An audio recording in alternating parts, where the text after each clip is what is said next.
Hi, this is Micornus, the leader and the founder of Church Governance Solutions.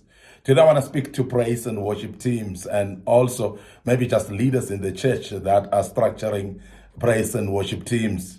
And I want to speak about how to structure a very powerful praise and worship team, how to structure a very powerful praise and worship team in your church. This is very important because we coming from ages where we were using what we call chorus leaders to lead the worship in the church, to lead the praise in the church. And we coming from a generation whereby anybody could start the song from anywhere, from the back, from right there, the old mamas, the old daddies as well, and everyone could actually feel free to start a praise. But we are in a generation where praise and worship teams are actually the program of the day. So in other words, in every church, you need to have a praise and worship team. And that's the reason why we want to address this topic, that if you want to structure what we call a strong praise and worship team, how do you then get around it? And that's what we want to speak about today.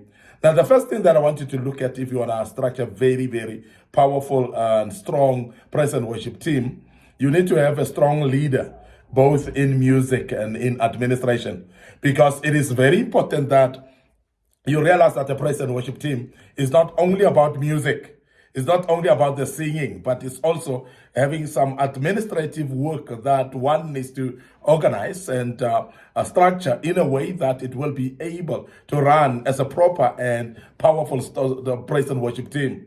Now, when we speak about music, we speak about somebody who understands music, of course, and it must be somebody who understands music very well. And we advise as Church Governance Solutions that if you're having a praise and worship team that may have musicians who cannot be leaders, for instance, who cannot be administrators, for instance, in this regard, you may need to employ or bring about an administrator to come and become an administrator, separate from those that know music. Now, when we speak about administrator, of course, we speak about somebody who will be able to organize and maybe also to be able to organize structures in that particular praise and worship team, including times of rehearsals, for instance, and management of discipline in that praise and worship team. And of course, speaking to the people that are singing and coordinating them, organizing events for them, and also maybe structuring it if they are to lead maybe a conference, for instance. So this is the person that we're speaking about. It becomes an administrator. This is the person that organizes around beside the music, but organizes the administrative structure of the praise and worship team. Now, it could be somebody who is a singer, of course, who might have what we call leadership skills. Somebody who's having administrative skills. Amongst the team could be somebody who is there knowing music and also being able to do administration as well. But if you have nobody to do administration, for instance, or amongst the people that are singing, you may need to actually co-opt someone who could be an administrator outside the team. Somebody who's not singing, somebody who's not a musician, somebody who may not even understand music, but somebody who is an administrator and run all the administrative duties of the ministry of worship, so that you become organized and you have what we call an organized praise and worship team. Now, secondly, it is very important that the worship leader reports directly to the visionary.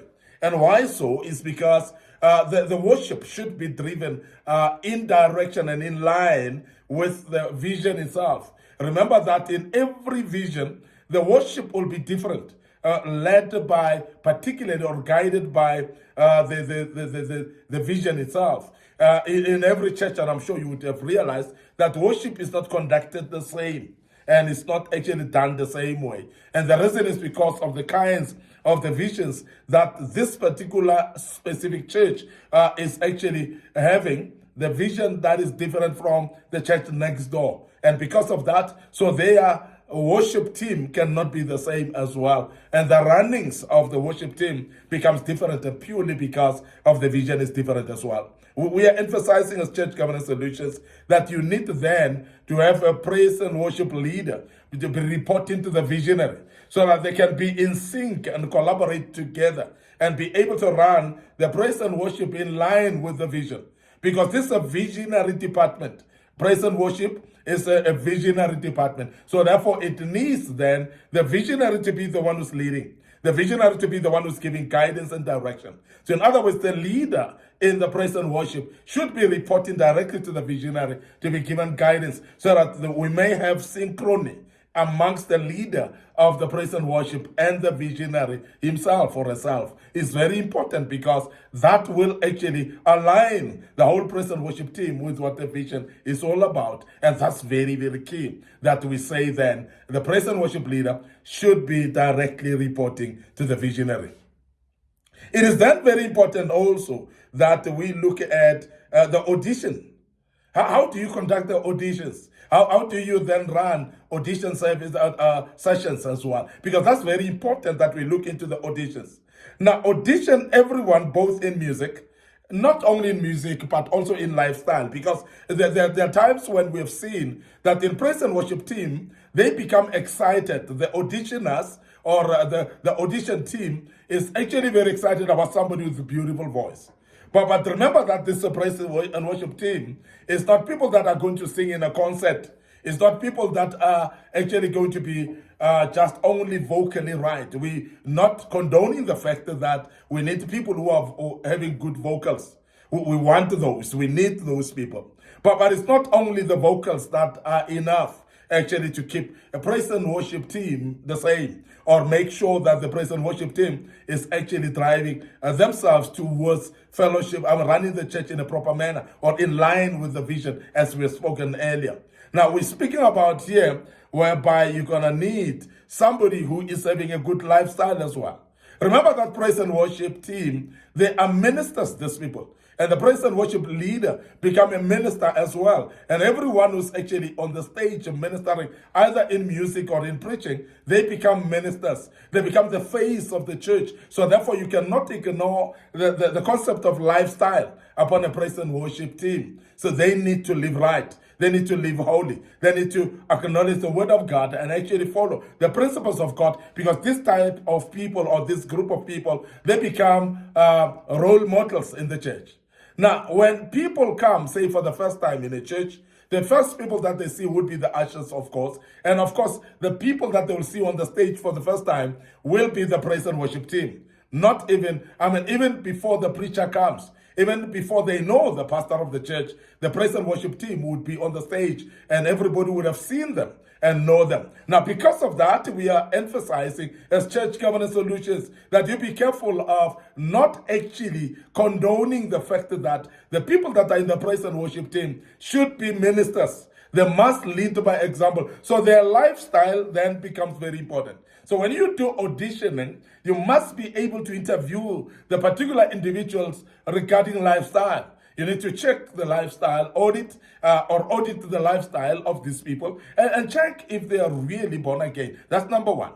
Do they know the Lord as a pastor said? Do they know God? Do they have a relationship with God in the second place? But after that, you definitely need to know that as much as the person is born again, knows the Lord, have accepted Jesus as pastor and Savior, is their life a life that is beyond report. This is very important because you need the people that will be exemplary in nature. As I've said, that these are the people that are having good report, the people that you look up to, and everyone in the church would regard them as an example. And that is why then lifestyle becomes very important when you do your auditioning. Now, I'm speaking to those of you who will be doing the auditions of people that are coming to praise and worship. It's not only the voice that we need here. It's not only the singing, and because there are those that sing like birds, but no good life, and the life is not exemplary at all. So this is very important that we emphasize that it is very key that when you audition the people, you do what we call lifestyle audit as well. Now, further than that, we emphasizing that you need to ensure that the practices are structured. You are having structured practices, and those practices that are structured should be in place at all times. So people should know when are they practicing and for how many hours, of course. And also, how do you then structure your own practices? How do they run? And beside that, there must be administrative approach whereby you're going to know how to deal with people that are not coming to practices. How are you going to control actually the practices themselves? So that's very important. And we cannot ignore that, because that's a very, very important thing. Because if people are not coming for practices, they are not going to run the praise and worship team in a proper manner. And hence you will find praise and worship teams that are so disorganized, and in some of the churches, they are not palatable at all. And we want to emphasize as Church Governance Solutions, if you want to have a very powerful praise and worship team, the practices should be structured. And it must be known when the people practicing, what time, and how as well are they practicing. So therefore, you should actually have those structures put in place, and the leaders of practices as well. So to make to be there and to be able to make time and to be able to have the structure that they know. That's how they structure their practices. So that's very important, and we cannot ignore the issue of practices, because it means a lot actually in a praise and worship team. So we emphasize that. And we need to also speak about aligning the songs with the vision, because sometimes when we are having the praise and worship team and they're not in sync with the vision, as I've said earlier, it becomes problematic. And that is why the songs as well should be in line with the vision. Now, not only that, but remember that if they are reporting directly to the visionary, who is the minister, who is the preacher, who is the set man or woman of the house, this is very important that they align as well with the Sunday service ministering and the word as well, to be able to align with the word of the day. So be able then to know, as you sync with the minister, as you sync with the visionary, that you would know the type of songs, sometimes based on the theme of the day or the theme of the month, or maybe also the church might be having what we call a theme for the year. And those are type of songs that you align them to the theme. And that is the reason why the leader, who's a visionary, becomes very important in becoming a leader of the praise and worship team. And that's very, very important that the visionary have the leader of the praise and worship team reporting to them. Finally, provide a good sound system. And this is very important, because many times we are actually hammering on praise and worship teams that they're not singing in line, in tune, that they are in discord and so on. And this is very important sometimes, that we don't mistake that with the quality of the sound, because some of the ministers, you find that the sound is so noisy. The sound just cannot match the standard of a good sound. And therefore, you are actually mistaking the people that are singing or the people that are leading praise and worship team, and feeling like they're not doing the right job, but only to find that is the quality of the sound. And we want to emphasize that it is very important to have a good quality of sound if you are to have a very good and powerful praise and worship. And we want to end up here today. Your host, Micornus, Phokane, the leader and the founder of Church Governance Solutions. And we are going to check out right here. But before we do that, we want to remind you of our socials, which is the Facebook page, Micornus, Phokane, the Facebook page, Church Governance Solutions. So please like those pages, follow us there, and click notification buttons as well. Don't forget our YouTube channel as well, under Young Men Empowerment Forum, and also under Micornus, Phokane. We have posted a lot of videos in the past that may be useful for you. And we want to emphasize that please visit us on our YouTube channel, subscribe, click notification button. Don't forget our TikTok account as well. Please make sure that you follow us there, and the good Lord will bless you as you do. So allow us to check out right here and say cheers for now.